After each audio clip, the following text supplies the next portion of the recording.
ৰাজ্যত আকৌ সংঘটিত হ'ল এটা জঘন্য লজ্জাজনক ঘটনা। পিছফালে যেটো দোকান আছে এটা দোকানদার এটা তাহলে আমার মর্নিং স্টার স্টুডেন্ট এটা 12 বছৰীয়া ছোৱালী এটা নাবালিকা সামনে বুকুত হাত দিছে।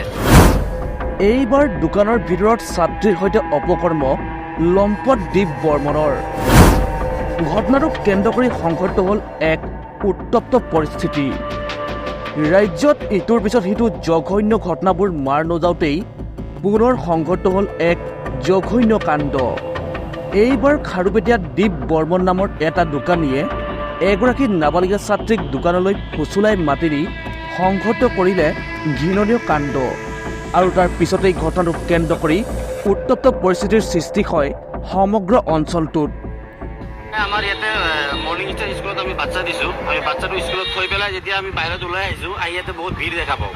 তো ভিৰ দেখা পাওঁ, এটা সোধ পোছ কৰিলোঁ, এটা চালোঁ যে এই আমাৰ এইটো মোৰ পিছফালে যিটো দোকান আছে এইটো দোকানদাৰ এটা তাহলে আমাৰ মৰ্নিং স্টাৰ স্টুডেন্ট এটা 12 বছৰীয়া ছোৱালী এটা নাবালিকা তাৰ গাত হাত দিছে, মানে বুকুত হাত দিছে।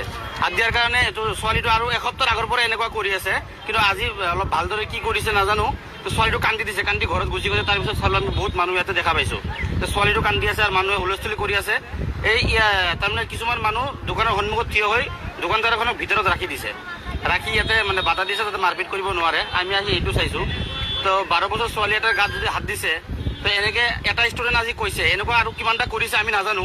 তো এতিয়া কথা হ'ল এইটো আমাৰ উচিত বিচাৰ লাগে, এইটো বিচাৰটো হ'ব লাগে। এতিয়া পুলিচ আৰক্ষী আমাৰ খাৰুপেটীয়া থানাৰ আৰক্ষী আহিছিলে, আমাৰ ছেকেণ্ড অফিচাৰ ছাৰ আহিছিলে, আহি পেলাই মানুহজনক উঠাই লৈ গ'ল থানাত। এতিয়া কি হয় আমি এতিয়া পুলিচৰ ভৰসাত আছোঁ। আৰু ল'ৰাটো আমি ইমান গম নাপাওঁ।